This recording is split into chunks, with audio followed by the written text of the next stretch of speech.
प्रिय भाई बहनों, प्रभु यीशु मसीह के नाम में आप सबको जय मसीह की। आज हम आपके लिए जिंदगी कुछ ऐसी भी है कहानी का दूसरा भाग लेकर आए हैं। जैसे कि इस कहानी के पहले भाग में आपने देखा कि कैसे एक बिगड़े हुए लड़के के पास परमेश्वर का वचन पहुंचता है और कैसे उस लड़के को परमेश्वर जेल में से छुड़ाते हैं। और आज हम आपको इस कहानी के दूसरे भाग में उस लड़के के जेल से बाहर आने के बाद उसे अपने जीवन में कौन कौन सी परिस्थितियों को देखना पड़ता है और क्या क्या उसके जीवन में होता है उसके बारे में बताएंगे।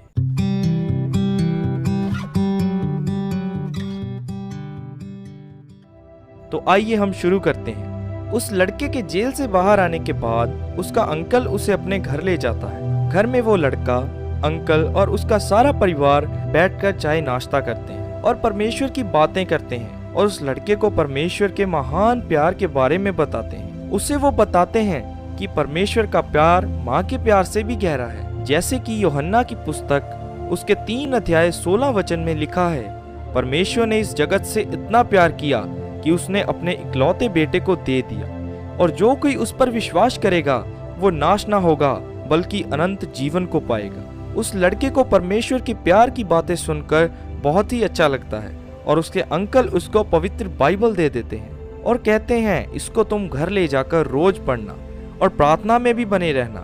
यह परमेश्वर का जीवित वचन है, इन वचनों को तुम रोज पढ़ना।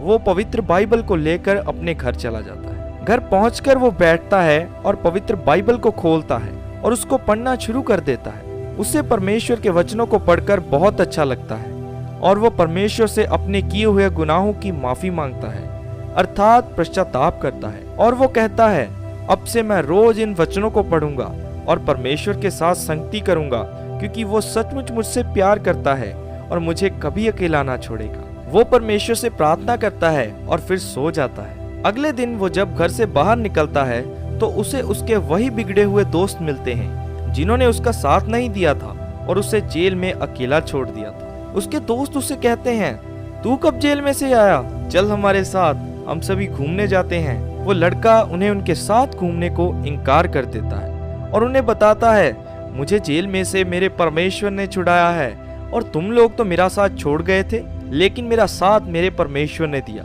और उन्हें कहता है, तुम भी अब यह बुरे काम छोड़ दो और परमेश्वर से पश्चाताप कर लो।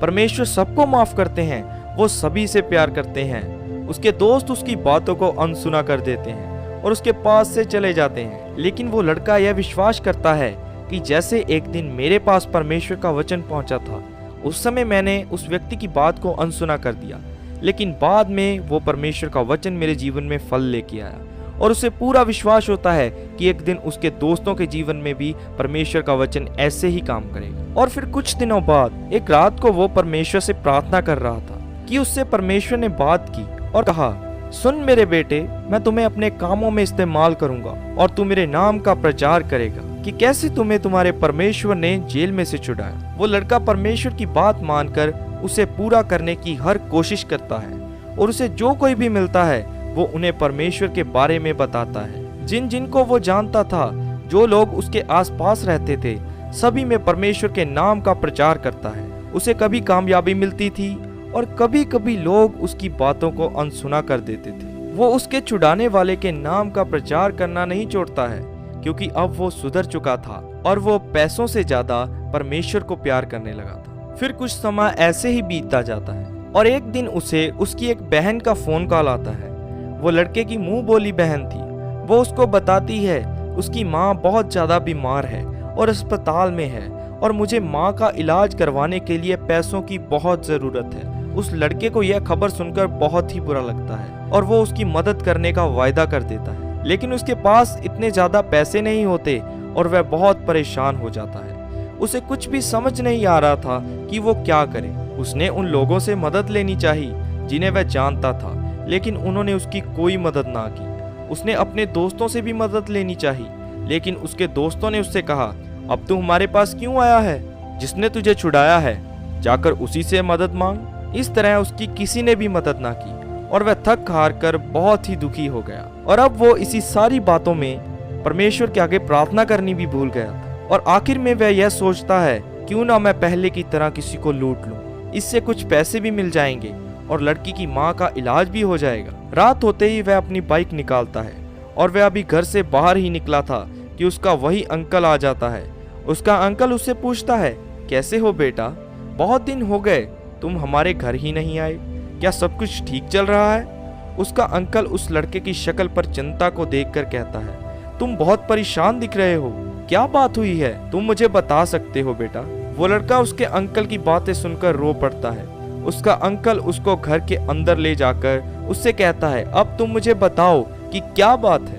वो लड़का उसे सारी बात बताता है और कहता है, अब मेरे पास और कोई रास्ता नहीं बचा है, इसीलिए मैं पहले की तरह किसी को लूटने जा रहा था। उसका अंकल उसको समझाता है, तुम परेशान मत हो और इस विषय के बारे में परमेश्वर से प्रार्थना जरूर करो। वह लड़का सोचता है, मैं तो प्रार्थना करनी ही भूल गया था, और उसी रात वो प्रार्थना करने बैठता है और प्रार्थना करते हुए वह बहुत आनंद से भर जाता है। वह विश्वास करता है कि परमेश्वर इसका हल जरूर करेंगे। और जब वह सुबह उठता है तो उसकी बहन का फोन उसको आता है और वह उसे बताती है, भैया डॉक्टर ये कह रहे हैं कि अगर 2 दिन के अंदर माँ के इलाज के लिए पैसे ना ला पाए तो उसका इलाज नहीं होगा। वह लड़का बहुत ही परेशान हो जाता है और अपने आसपास देखता है कि उसके पास अब कोई रास्ता नहीं बचा है। वह अपने मन में फिर से व्याकुल हो जाता है और यह सोचता है, अब तो मुझे किसी को लूटना ही पड़ेगा और इस बार मैं अपने अंकल को भी नहीं बता पाऊंगा। वह सोचता है कि मैं किसी को रात के समय में लूटूंगा,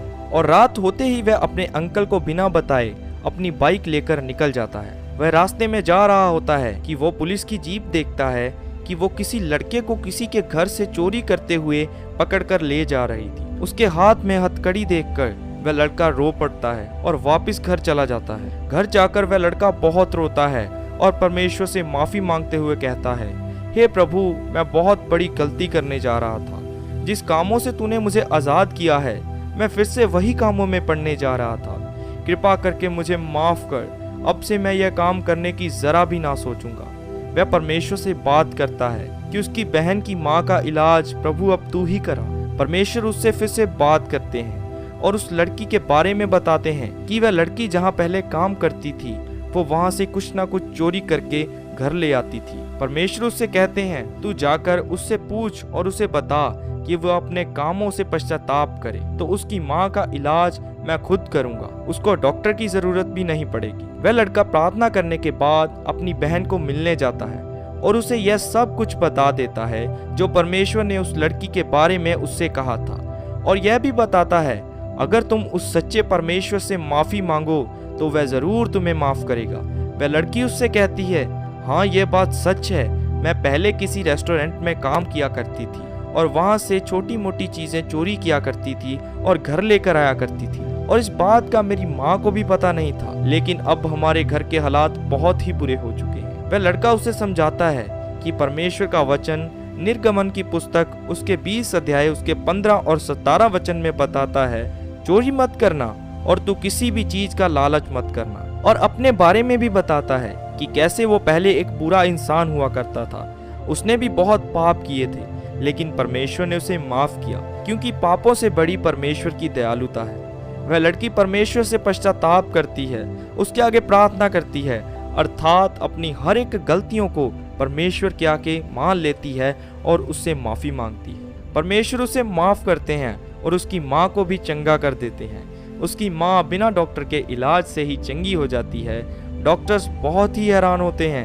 वह परमेश्वर का बहुत धन्यवाद करते हैं और वह लड़की अपनी माँ को घर ले जाती है और वह लड़का अब परमेश्वर के नाम का प्रचार सभी जगह पर करता है। प्रिय भाई बहनों, हम ये आशा करते हैं कि आपको इस कहानी का दूसरा भाग भी बहुत पसंद आया होगा और आपने इस कहानी को सुनने के द्वारा बहुत आशीष पाई होगी। इस कहानी के द्वारा और भी लोगों के जीवन में काम हो, इसलिए इस कहानी को ज़्यादा से ज़्यादा शेयर कीजिए। सभी भाई बहनों को जय मसीह की।